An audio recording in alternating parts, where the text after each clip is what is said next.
Okay, yesterday we learned a machlekes between Rav and Rabbi Yochanan. Turns out it's machlekes Rav and Shmuel and Rabbi Yochanan regarding if an animal that's giving birth sticks the embryo, the fetus, sticks out one limb and returns it, and then the mother is shechted. Is that limb permissible? Rav said no, and Rabbi Yochanan said yes. So, one of the things that we mentioned was that the confines of the womb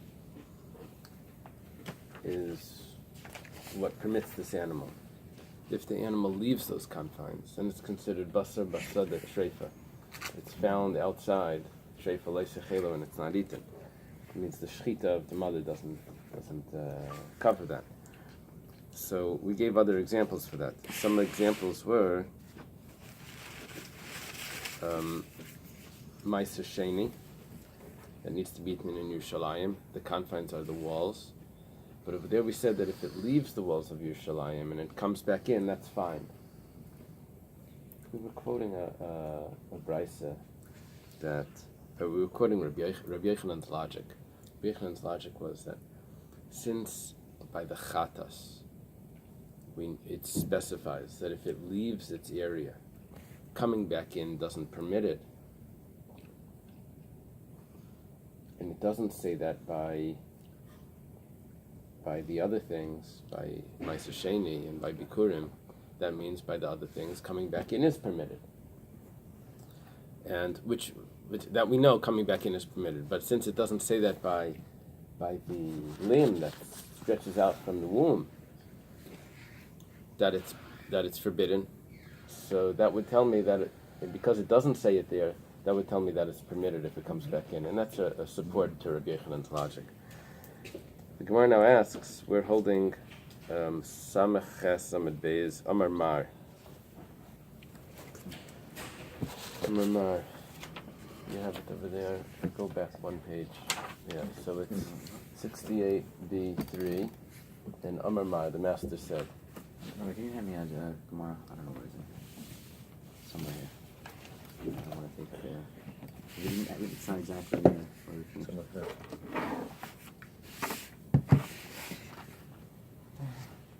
What, you want to try to share? Yeah, there should be more. Is there one over there? There's some. Yes. So I'm still holding my money. It's only by Sunday. Yeah, that's what I meant. So, Well, here it is. Amar Mar. So it would be, I see what you're doing.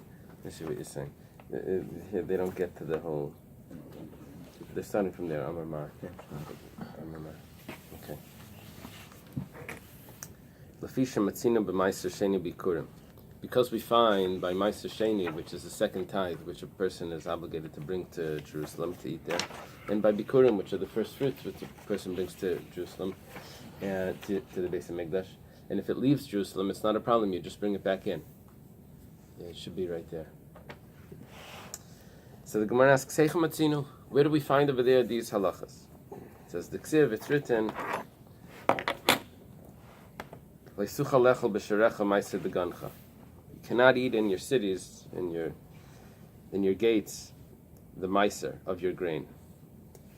You have to take it to Yerushalayim.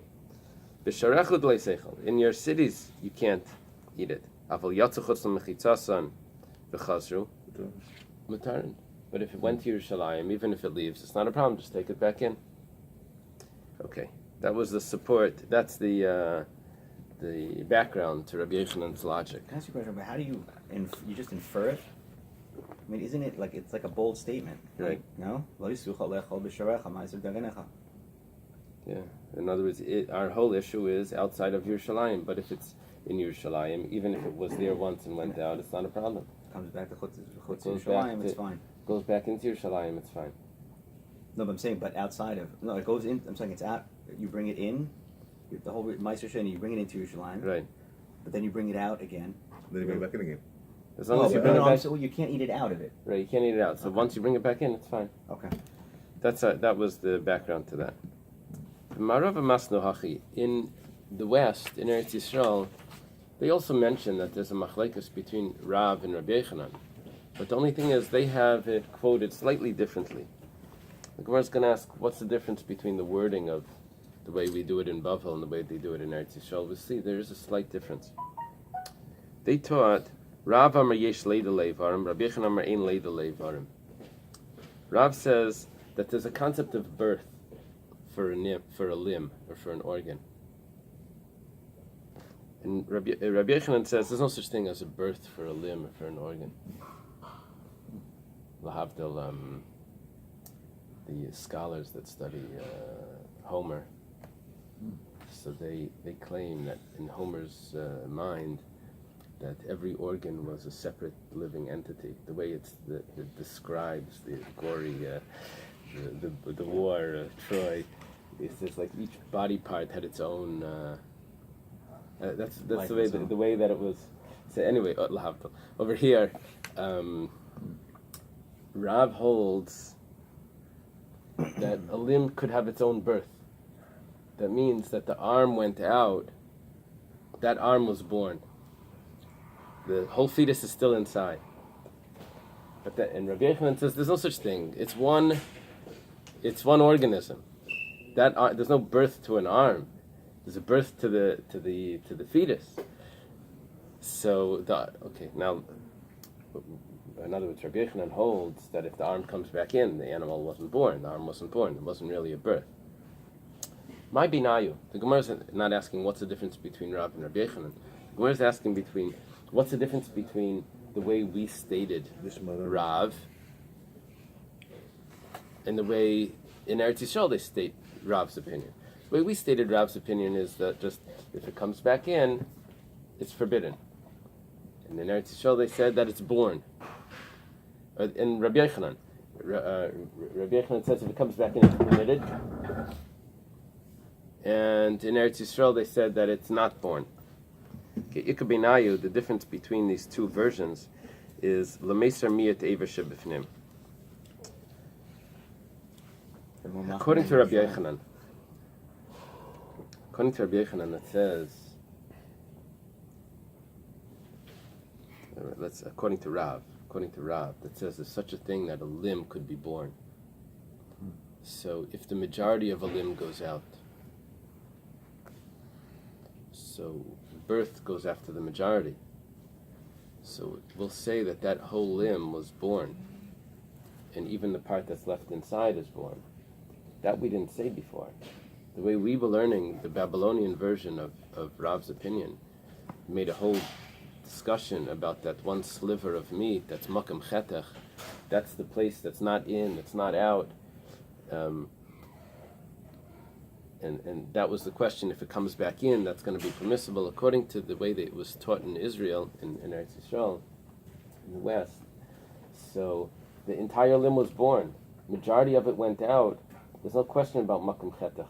Until the next organ, that whole thing was born. The Gemara has a question now. Ibaylahu. The divrei ha'imer ein leida leivarim. According to Rabbi Yochanan, it says there's no such thing as birth to a organ. If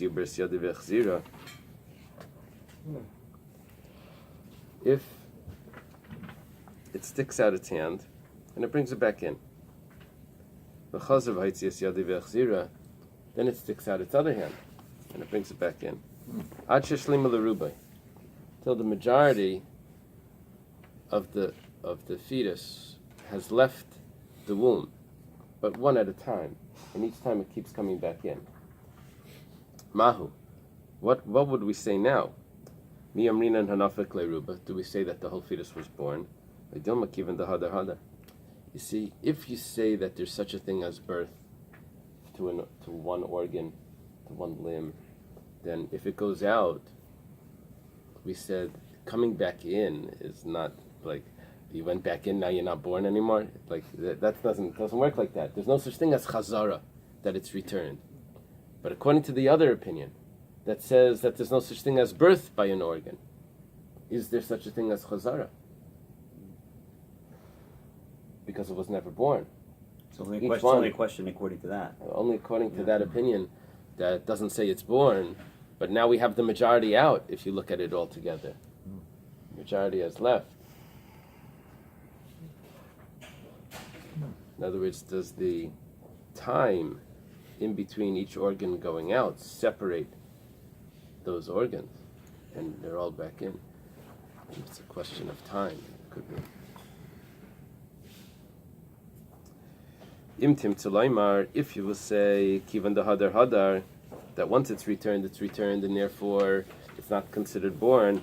Let's say the fetus sticks out its hand. V'chatcha. And the butcher cuts it off. Maybe he knows the halacha, or he thinks the halacha is like Rav in Babylonia, where you just cut off that part and then. And then he sticks out his other hand, and the butcher cuts it off. Till the majority of the fetus is cut off. What do we say now? Do we say that the majority of the fetus was out?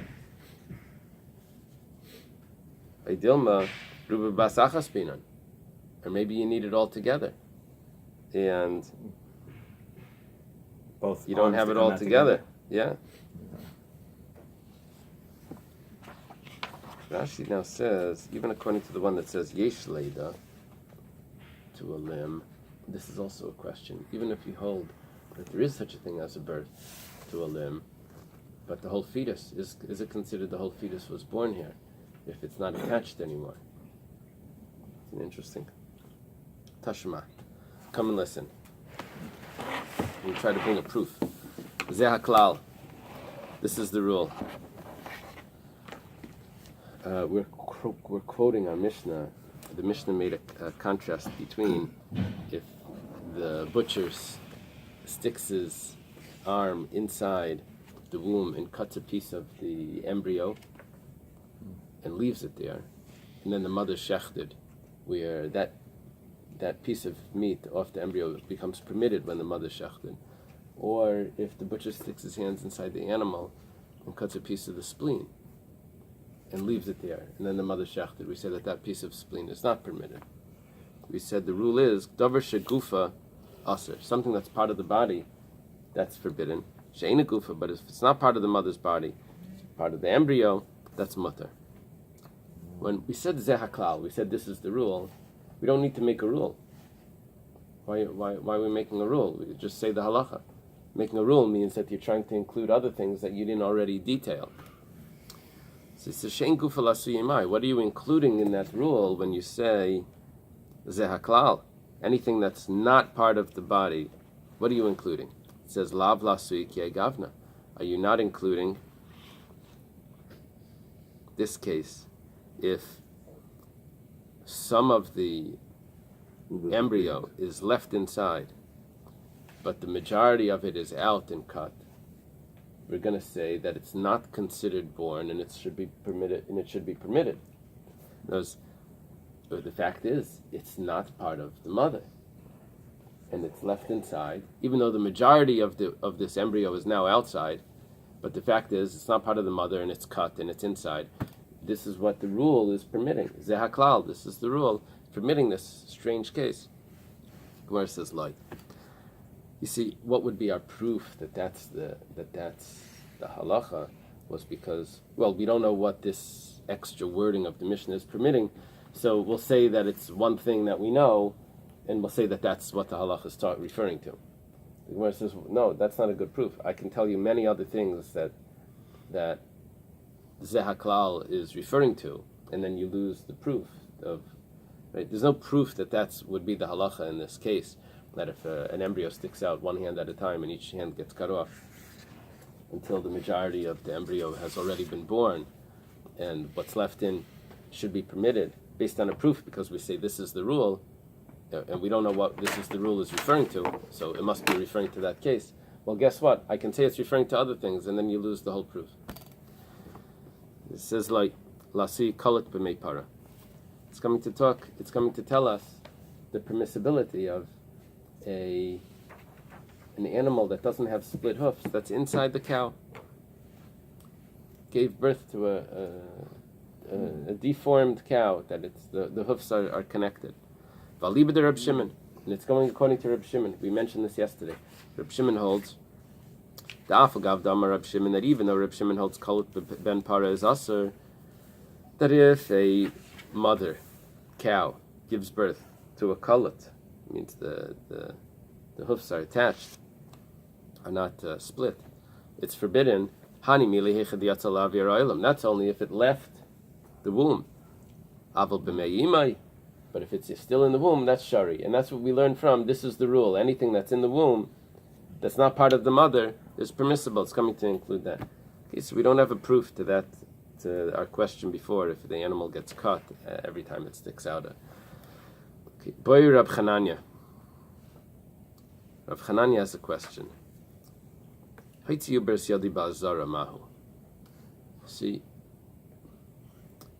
migu dahavi mechitz legabi kachim avinami legabi dahai edem legabi dahai lav mechitzi the mechitzas uber imai.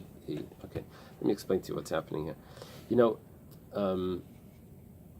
on Shabbos, let's say, this is an example, nothing to do with our Gemara, but on Shabbos, you need an Eruv to carry in your property. So there's types of sukkahs that you can make with a minimal amount of material, and it's considered a kosher sukkah. You can have 2.5 walls. Now there's ways of making it with posts and different things that you have it's a valid sukkah, but it's not a valid Eruv for Shabbos. You don't have enough walls to be considered an Eruv for Shabbos. Yeah, it's valid sukkah. So the Gemara says, Migu Dahavi, since it's considered a valid sukkah, it should be considered a valid Eruv for Shabbos. Just like, if it's good enough for Sukkot, and you know when it's good enough? Only on Shabbos Sukkot, that's when it's a good Eruv. The rest of the year, it's not a good Eruv. But because the halachas of sukkah apply, so that I can't say that it's a good sukkah on Sukkot and it's not a good Eruv for Shabbos. So at least on that Shabbos, it's considered a good Eruv. Okay. Wow. Now here, we have a bunch of rules about things that are leaving their confines. So we have Kadshe Kalim, which is of lesser holiness sacrifices. If they leave Jerusalem, they've left their confines and they're forbidden. Kadshe Kadshim, more holy, they can't leave the temple. They're eaten in the temple. Kachim Kadashim. Kadshe Kadshim, right. That's it. Then we have something even that with a smaller confine of a fetus, that if it sticks an arm out of the mother, so the shechita of the mother doesn't permit that arm that left. So comes along Rabbi Chananya, he says, let's say there's a fetus inside the courtyard of the temple, of the Bais HaMikdash. So do we say that this was a korban? So the fact that it hasn't left the confines for the korban, so that should also be considered that it didn't leave the confines regarding the shechita of the mother, because the limits for the korban haven't been breached. It's still inside regarding the korban. So we could say the same thing.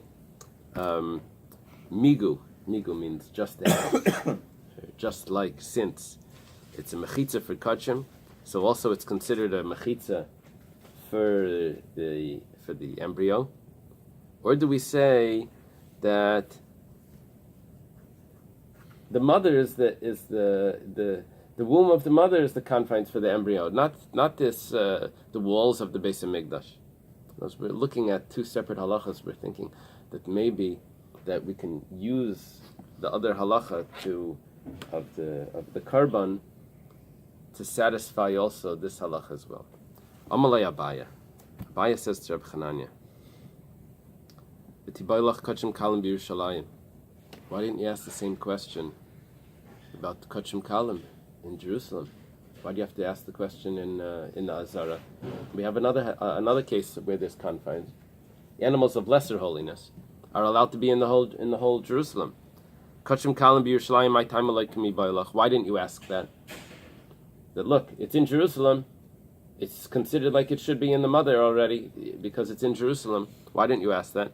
The mechitzas uber imayhu, because you recognize that for the fetus you need the mother's confines, not the walls of Jerusalem. So same thing in the temple. You the same way of resolving it is that the mother, you need the mother, not the walls of the temple. Okay.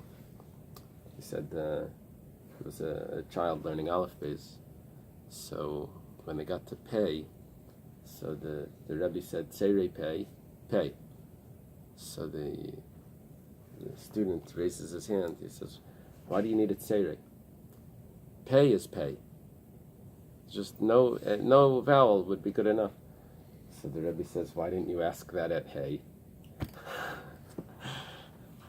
Hay also, Hay.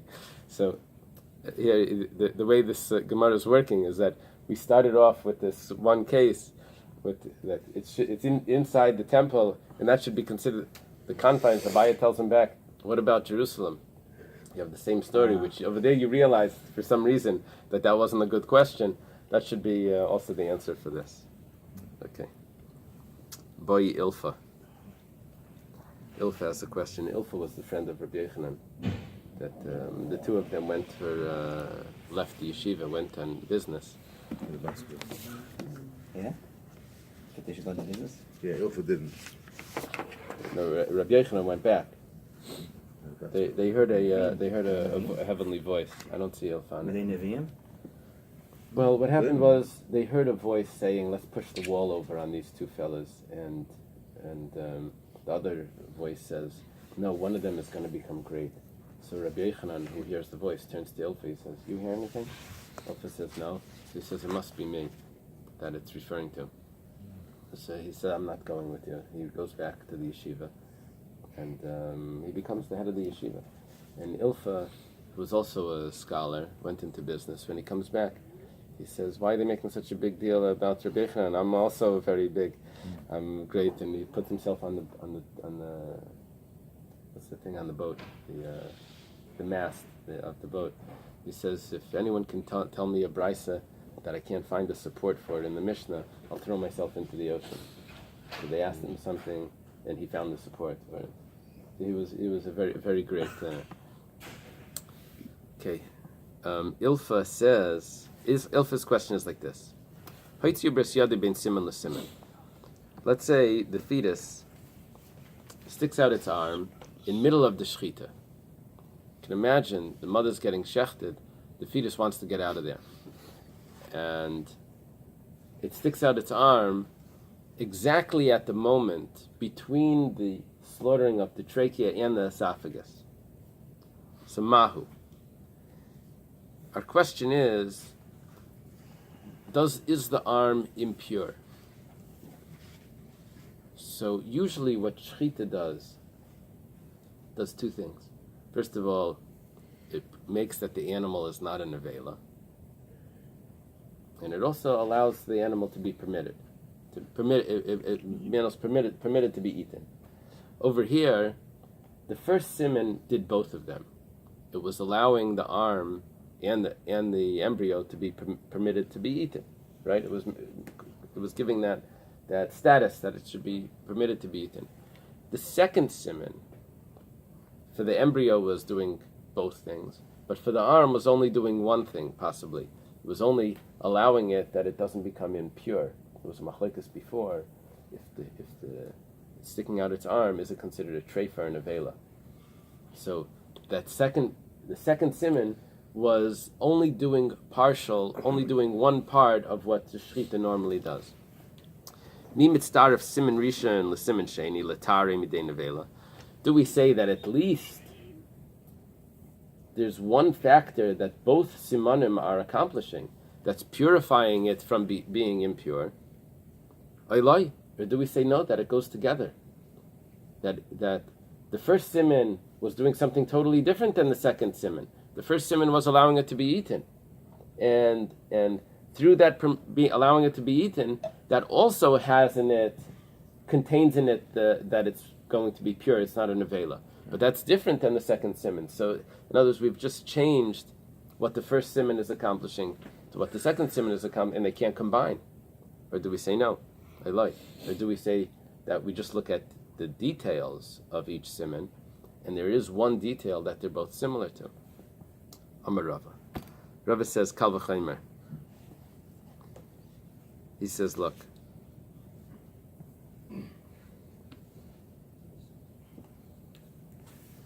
Im hayalei siman rishon siman sheni latir b'achila layolei latar midei nevela. You never divide the first siman from the second siman. It says, the first siman, what are you going to say? That it divides it up? You're going to say things like maybe it becomes a treifa after the first one or something. We never say that. We say if the first siman combines with the second siman to make it permissible to be eaten, so for sure it should also make it permissible it should purify it. Now, it's interesting because Rava's not really discussing the point. The point was the second siman is now very different than the first siman in that one aspect. But I guess what it means is that for the part of the animal here that's still being permitted to be eaten, it's still working. And we don't say that, look, the second siman isn't accomplishing that entirely because part of the animal is already out. When we don't say that divides up the first siman from the second siman. We say that whatever's still inside is permissible to be eaten. So, and we're saying, in other words, the two simanim are one, at least for that, to permit everything that is inside. So too, it should purify everything that's being purified. When is shechita considered complete? At the majority of the second siman for an animal. Which is? It's the whole time. You want it, maybe what you're referring to is we had a discussion if the shechita, yeshna l'shechita metchila v'ad soif. Maybe that's what this is, that would relate to this. Is the shechita the whole time, or is the shechita only at the end? And everything else is just preparatory, you know? So the behemoth can still be kicking around, moving around, and disturbing the fetus, when we would consider shechita done. Right? You say that again? The mother animal Yeah. could still be. Oh, okay. Right. Yeah, you cut through the second It pipe. could still be. Could still be alive. Not halachically, Not but halachically, but yeah, it's still kicking, moving around, right, but we consider it dead. right. Okay, Boy Rabbi Yirmiyah. Those are like instinctual, Right. spasms, that are moving. The animal's dead, so that can still take place.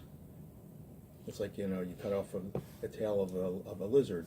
The tail of the lizard is still moving, even though there's no life to it anymore. Yeah, but It's already here, attached. from the moment the second siman is cut, the animal starts bleeding. We wouldn't consider it dead yet by many standards. I think it is because we're saying that the Luckily, majority it of the is. second. Luckily it is, Yeah. but it's still up, still moving around, his brain is still functioning for some period of time. Or is that just instinctual, or is it just a muscle movement that doesn't have life in it? Okay, so what constitutes death by shechita? In other words, what Right. is that? What So is that? is it the majority of the Is that what you're trachea? saying? Yeah, but he's saying that's the halachic. Yeah, well, Right. might not be that the real also, because whatever No else problem. is still moving is just muscle movement. Uh-huh. Okay. Boy Rabbi Yirmiyah. Rabbi Yirmiyah asks a question. Rabbi Yirmiyah is very famous for his questions. As you'll see when you read every question of Rabbi Yirmiyah, you see he really gets to the heart of the issue. Ma'u lachash l'zarei. What about the child of this animal? Meaning like this. The embryo, this fetus, the mother was shechted, and this fetus has a limb that's sticking out. There's one limb that's not kosher. And when you shecht this child, which you don't have to, but if you do shecht the child, it doesn't help for that limb, because the shechita wasn't required for the animal, and that limb still requires shechita. So the shechita, nothing helps for this. Now this animal goes and it fathers a child together with another animal. I have a mix now of a father that's kosher and non-kosher, fathering a child with a kosher animal. So this the offspring now is 3/4 kosher, 1/4 not kosher, right? Because of that arm. So what? Okay, A one treifa second. animal can mate with a... Two One treifa second. animals can Let's produce see. a fine animal. Hechidami. What's the case? It's like a mamzer. Eily meda'azal abehema malaisa. Let's say it comes on to a regular animal. My area high this be yisr yotze. I feel ben pekud al manami. Let's say this would have been a ben pekua entirely, a real ben pekua. Ben pekua is that the entire embryo, that entire fetus was inside. Didn't have this extra shaila over here with the arm sticking out. Let's say it was a full ben pekua. Even if it would be a ben pekua that lives with another, that has a child with another animal, a regular animal. Davar Rab Mesharshia says, L'divrei Yomer, according to the one that holds Chayshishin Lezera Ha'av. Who do we look at in animals? The father or the mother?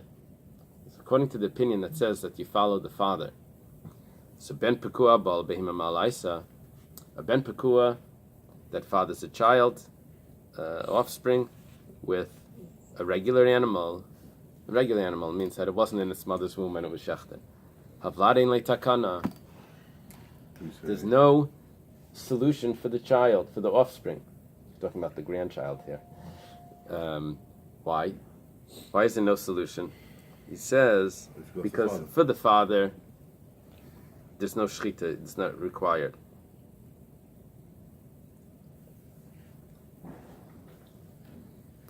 For the mother, it requires shechita. So the cutting of the simanim is not really a full shechita because shechita is not required. Do we say that half of this is required? Half the shechita is required. What are you cutting? You're cutting here simanim where only half of them are required to be cut, and maybe one, not the other. Maybe it's divided. The simanim are divided. Everything is all half and half. But this, whatever it is, it's not a real shechita. So you can't eat this child. We're asking, what's Rabbi Yirmiyah's question? Rabbi Yirmiyah's question is, what happens if it with this animal that the leg is sticking out, the arm is sticking out when the mother shechted? How does this affect its offspring? We said, why does that an issue? Even if the whole animal was inside, you'd have the same issue. And we know what the halach is over there, that the child can't be shechted. Leitzricha. It's not necessary. No, it is necessary, his question.